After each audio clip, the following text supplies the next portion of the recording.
many of you might know, especially if you follow our Facebook page, we just released our quarterback rankings, and now we're really excited to dive into a little bit more depth about why we ranked players, where we ranked them, and just a little bit more information on our thoughts and how we feel about them. Rob, is there anything you'd like to say before we get started?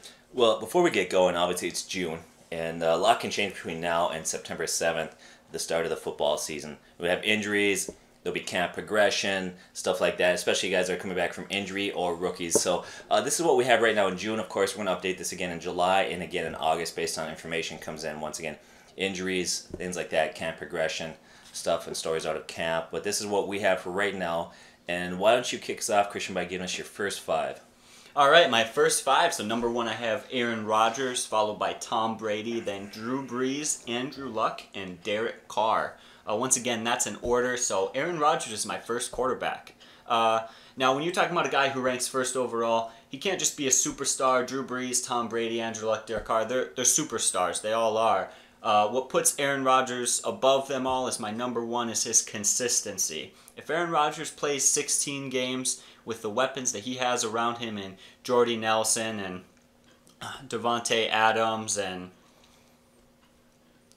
Randall Cobb, I think he's gonna easily surpass 4,000 yards and 35 touchdowns. I think he's just the safest bet up there. He's not only a star, but he's also a guy you can rely on. So, Rob, what about your top five? My top five. Well, my top five goes this way. I've got number one, Aaron Rodgers, Tom Brady, followed by Drew Brees, then Ben Roethlisberger. Some might be surprised by that. Number five is Andrew Luck. Just like you, I got Aaron Rodgers number one. That's a no-brainer. Last year we predicted he'd be number one. He was. He's been a starter for 9 years. Of those 9 years, 7 times he's had a quarterback rating over 100. That's unprecedented. That's unbelievable. Number two, Tom Brady. Once again, added Cook, Burkett. Deion Lewis is back for a full season. Gronk is healthy. Tom actually starts this season with the most weapons he's had in a long time. Number three, Drew Brees. I would say he's just simply a safe pick at this point. Ben Roethlisberger at number four. Here's why I like him there. If you project his stats out over a full 16-game season, he ranks near the top. He gets Le'Veon Bell for a full season, and he's probably, in my opinion, the best pass-catching back in the league. Last year at 75 catches, only 5 behind David Johnson, but David played 4 more games. You add in Matavius Bryant, who's coming back from suspension. I think sky's the limit. Now, I would say a kind of word of caution there for Ben. He has struggled staying healthy. Don't take him too early, and if you do, have a good backup. And after that, once again, I followed by Andrew Luck. Christian, how about your next five? All right, so 6 through 10. Number 6, I have Phillip Rivers, then Jameis Winston, Ben Roethlisberger, Matt Ryan, and Cam Newton. Now, this is where I really start to shake things up, and people are seeming to be very surprised about where I'm putting some of these people. One of them is Jameis Winston. 7 felt a little bit high, but I had to put him there based on what I know. First of all, Tampa Bay just added a new weapon in Deshaun Jackson, who's going to add 1,000 yards to that receiving core. Cameron Brate emerged last year as a star tight end with receiving for 8 touchdowns. That's a huge new weapon. Additionally, I've been extremely impressed with the way Jameis Winston has handled the NFL. I've been really surprised to see how he's handled these NFL defenses and how he's adjusted to the new offensive systems. But most importantly, the Tampa Bay Buccaneers have not figured out a running situation, so their offense will be primarily passing. Another thing that surprised people in that 6 to 10 range for me was Matt Ryan being ranked number 9.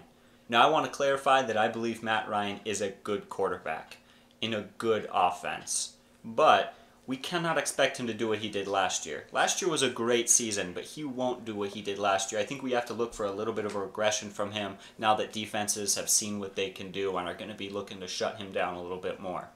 Rob, who are your next 5 guys? My next 5 guys. Well, number 6 for me is Derek Carr, followed by Russell Wilson, Dak Prescott, Matt Ryan, and number 10, Phillip Rivers. Derek Carr, future's bright for him. He's going to be a perennial All-Pro. Love this guy. He had a nice progression all 3 years he's been in the league. His quarterback rating went up. His interceptions went down. He would have topped probably 30 touchdown passes if he hadn't broke his leg. Followed by Russell Wilson. He struggled last year a bit, but he was beat up. He had injuries. Offensive line was brutal. And he played hurt most of the year and restricted him in the play calling. I expect him to get back to his 2015 form. Dak Prescott, what's not to like about this guy? He's athletic, but don't let that fool you. He's not just an athlete. He's a good quarterback. He's a quarterback first, runner second. He never struggled last year at any point from the preseason all the way to the end of the year. He was consistent. He was composed, athletic, strong arm, makes great reads. I like that kid. Number 8, Matt Ryan. I agree with you, Christian. I think he's going to have a decent year, but I think last year was an aberration a little bit. He never topped over 30 touchdown passes. Last year was only the second time he'd done that. His quarterback rating over 100, that was the first time he'd done that. Now he lost Kyle Shanahan. I think that he's going to see a drop-off in numbers. And then Philip Rivers, number 10 for me. He's a modern-day gunslinger like Brett Favre. He makes some great throws. He has some big games, but he takes chances, which will lead to a lot of interceptions. But their defense and running game are slightly below average. And for those reasons and his willingness to air it out, he produces, if for no other reason than just by sheer volume. So I have Philip Rivers at number 10. Christian, that puts you up for your next 5. All right, my next 5, number 11 through 15. At 11, I have Marcus Mariota, followed by Russell Wilson, Kirk Cousins, Dak Prescott, and Matthew Stafford. Now here is a continuation of a little bit of my surprise rankings. A lot of people were shocked to see some of the things like Russell Wilson being dropped down to 12, but even more, a lot of people were shocked when I told them that I have Dak Prescott at 14. Now I like Dak Prescott. I think he has a great future in the NFL, but I don't think he's going to be that good fantasy-wise this year for 2 reasons. First of all, they don't need him to be Superman. They have a star running back in Ezekiel Elliott. They can pound it on the ground game all day long. He doesn't need to throw for 300, 350 yards for them to win. So he can play it conservative. They want an efficient, non-turnover quarterback to win games. So Prescott's not going to be throwing as much as a lot of the other quarterbacks on this list. The other reason is he just doesn't have some of the same weapons that other other players have.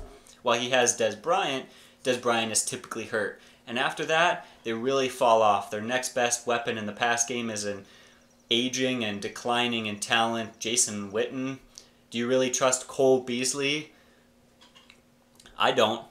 So you know what? I love that quarterback. I love his future, but I just had to bump him down to 14 and wait on him for those reasons. Rob, what are your next 5 guys? Well, I love that you kind of pick my pick apart there, but that's okay because I'm going to do the same thing Winston in a bit here. So here are my next 5. Number 11, I got Eli Manning, followed by Cam Newton, Kirk Cousins. Number 14 is Marcus Mariota, and number 15 is Matthew Stafford. I'm not a big fan of Eli Manning. I have him at 11th, though. They added Brandon Marshall. I think you put him alongside Odell Beckham and Shepard. And the fact that they don't really have a established running game, I think he could easily top his career best 35 TDs. Cam Newton. Last year on Fantasy Football Profits, we said buyer beware. We said he never had a quarterback rating over 90, and the most TD passes he had before that year was 24. We went on to say that we think it's an aberration to this year. Don't get me wrong, he's a great football player, he's a great athlete, he's only a slightly above average quarterback. I got him at number 12, followed by Kirk Cousins. I like Kurt, but he lost his top 2 wideouts and his offensive coordinator. I think that's too many hurdles to overcome. I think he'll be a solid backup, somebody you could fail and maybe stash on your bench. He won't be great. After that, Marcus Mariota. He's talented, young. They added Decker. It's going to help. I would take him later, maybe in a later round steal, and sit on him and see what he could do. The number 15 is Matthew Stafford. He's become a better quarterback. Unfortunately, his fantasy value is dipped because Detroit is focused on defense, which has hurt his fantasy value. Owners missed the day where Detroit was brutal on defense and he had to throw the ball 40, 50 times a game. Once again, a decent quarterback. I'm not sure he's going to have a great fantasy season. He's my number 15 guy, Matthew Stafford. Now, Christian, round out your top 20 for us. All right, so we got 16 to 20. We got a lot of names in there that I think can easily move their way up into that top 15 if just a few things could happen right. There at number 16, I have Eli Manning. The only reason Eli Manning didn't bump up into that next column, I think Eli Manning could even be a top 10 fantasy quarterback this year, but I didn't put him there for the simple two reasons actually. That first of all, they don't have a good run game in the New York Giants offense. So you know what? If I'm a defense playing them, we're going to cover the pass. They have lots of weapons, but they're really one-dimensional. And secondly, there is no pass blocking in that offense. They really need to get some offensive line help. I don't care how good your quarterback is and your wide receivers are. If he has a half a second to throw the ball, you're not going anywhere on offense.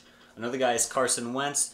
He's another guy I'm very excited about. I think he could bump up into that top 15. He's got some new weapons. He's coming in, and he impressed us last year, but he's even going to make more improvements as he goes into his sophomore year. And finally, Joe Flacco.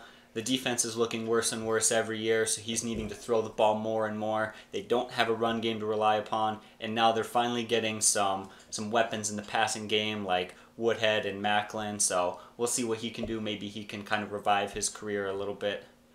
How about you round out your top 20? Who do you got? My top 20, well, here's number 16. I got Jameis Winston, followed by Blake Bortles, Ryan Tannehill, Carson Palmer, and Tyrod Taylor.